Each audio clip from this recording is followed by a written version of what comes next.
Hi everyone, welcome back to the Legless Zoo. I wanted to show you how I work with baby Mokosh. This is our 10-month-old Russian rat snake. She's the youngest snake here at the Legless Zoo. You can see here that she is on the rim of her play tent. She was, prior to filming, inside the tent and she has climbed out. Now, I sit next to her throughout this process, of course, and monitor her very closely. She was, prior to filming, inside the tent, but she's climbed out, and this indicates to me a couple of things. So sometimes she will just go around the rim and get back in, and that's fine. Other times she'll do what you're about to see here, which is she'll start to climb off the edge.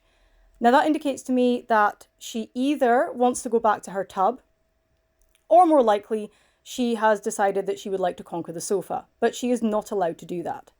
So when she does this, what I do is I will reach over and slide my hand underneath her and get her to climb onto me. I then turn around and show her her tub, which she then, as you can see here, climbs back into. Now, at no point do I pick this snake up. What I do is when she is climbing off of something, I slide my arm underneath her, lift my arm up slightly, and encourage her to climb onto me herself. So you can see here, she's got back in her tub. She has a little window here so she can see me. I am sat right next to her. The play tent is on my right, the tub is on my left. She understands that when the tub is lifted up onto the sofa and she can see me through this little window, that her lid will be removed and she has the opportunity to come out if she wants. Again, as I mentioned, I do not pick her up. All of this is on her terms. I redirect her, but I do not go in and get her. So this is all her choice. You can see here she's a very confident little snake. I've had her since she was about 2 months old and we have been working together for some time now. So here she is coming to check out the camera. She's a very sweet girl. She's very curious. This is an athletic, active, intelligent species, and they are renowned for having an incredibly calm temperament and demeanour. They're not, generally speaking, very flighty, at least not once they're past the sort of hatchling baby stage. And that's certainly true with Mokosh. Now at this stage, she has choices. She can decide to go into one of her hides or curl up somewhere in her tub. And that will indicate to me that she has had enough. That's very rare. I'm pretty sure Mokosh would happily be out exploring all day if I let her. So you can see here she's coming straight back out. As I mentioned, she has no fear of me at all, but she's going through a Shenanigans stage right now where she has decided she would like to conquer the sofa. She is not allowed to do this. Her options are the tub or the play tent, and she can use me as a mechanism to get from one to the other. She understands this perfectly, but lately she has decided that she would like to sneak onto the sofa and continue her plans for world domination and generally conquering the universe. The funny thing about Russian rat snakes I've noticed is they're very aware of gaze. What I mean by that is she knows when I'm looking at her. So they seem to understand eyes very clearly.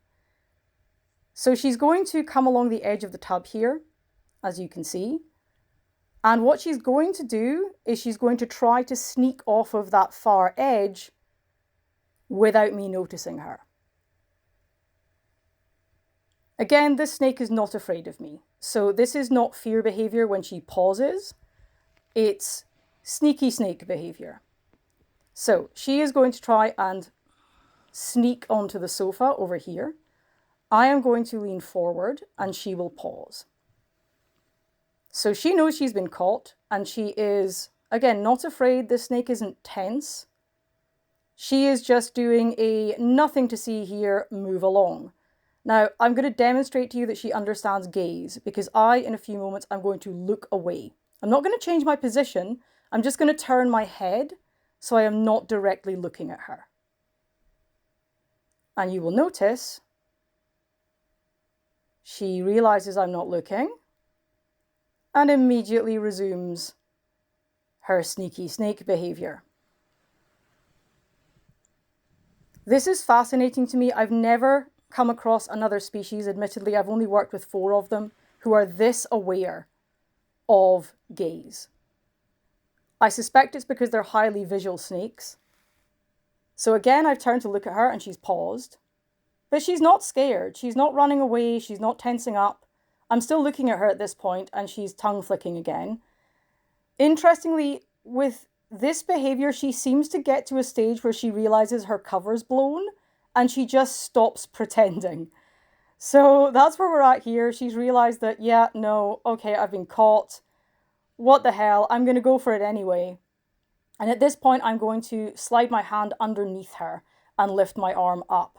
I will have to cut the video to do this because I kind of need both hands, but I'll do it with one hand briefly to kind of show you what I do, at least a little bit. So you can see I've put my hand underneath her and I'm lifting my arm up. She's continued to make a break for the sofa, so at this point I have to cut because I need to use my other arm to support the rest of her and then just redirect her onto me, which she happily does. Again, very calmly, very happily. I then just move my arm around and point her at her play tent. She knows what this means, and she accepts that no, she is not going to get to conquer the sofa today, but she can go in her play tent if she wants to, which she does. Now, this to and fro interaction happens several times during a session with Mokosh, so she perfectly understands what's going on here. She knows how it works. If she wants to come out of the tent, I'll scoop her and direct her to her tub. If she wants to come out of her tub, I'll scoop her and direct her to her tent. Sneaky shenanigans notwithstanding. So you can see here she's an incredibly calm, confident little snake. And this is the nice thing about choice-based work with your snake.